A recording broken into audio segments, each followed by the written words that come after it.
La femme, elle reste à la maison, elle fait le ménage. C'est difficile de virer une femme quand elle ne veut pas. Pourquoi est-ce que les femmes ne peuvent pas flâner dans la rue à minuit? Pendant que les hommes se reposent des femmes, les femmes s'occupent des hommes, tendrement. À chaque fois que je prends le métro ou le tram, je veux forcément me faire emmerder par quelqu'un. Enfin, peut-être pas à chaque fois, mais ça arrive extrêmement souvent. Les violences faites aux femmes, elles peuvent être verbales, physiques et morales. Ça part d'un sifflement dans la rue, à un attouchement au travail, à quelqu'un qui te stalk, quelqu'un qui t'insulte sur les réseaux sociaux parce que t'es une femme.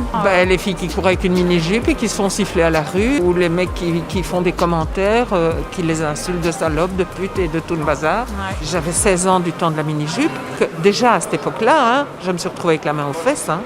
J'ai une petite sœur, elle a acheté une voiture maintenant parce qu'elle a trop peur de marcher dans la rue à Bruxelles. Une fille n'ose pas vraiment aller encore en rue tout seul, surtout ici à Bruxelles, où il y a beaucoup de cas d'agression encore. Ils sifflent, ils nous appellent, je sais pas trop ce qu'ils attendent. Je portais des barésies en fait, et il y a un gars, il s'est assis en face de moi, il m'a fait « Excusez-moi, vous êtes une pute ».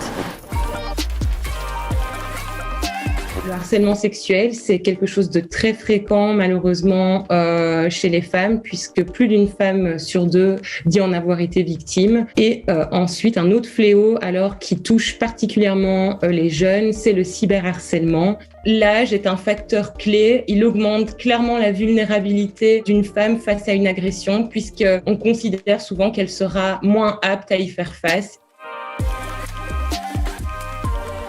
Nous, chez Garance, on s'intéresse donc à l'espace public, à la place des femmes dans cet espace-là, et on remarque qu'il a quand même fort été conçu pour les hommes, et ça alimente ces clichés-là, ces stéréotypes-là, que dehors c'est dangereux, que dehors, au-delà d'une certaine heure, les femmes n'auraient plus le droit de s'y trouver, ou alors elles seraient responsables donc de ce qui leur arrive ensuite.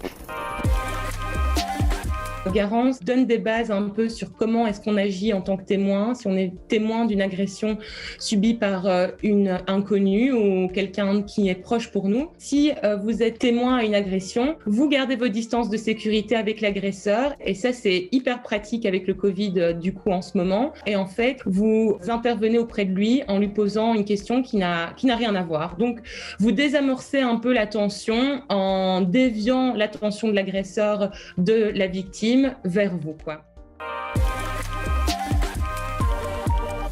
Je vais d'office aller voir la personne en lui disant mais c'est quoi ton problème, parce qu'au final... Vous réagissez. Ah oui, moi je réagis. Et c'est important de bien réfléchir à nos actes, et tout le monde doit prendre conscience de ça c'est très important. Dans l'éducation, les adultes sont trop têtus, on ne peut pas les rééduquer, c'est les jeunes, c'est ces prochaines générations qui vont grandir, qui vont faire le changement.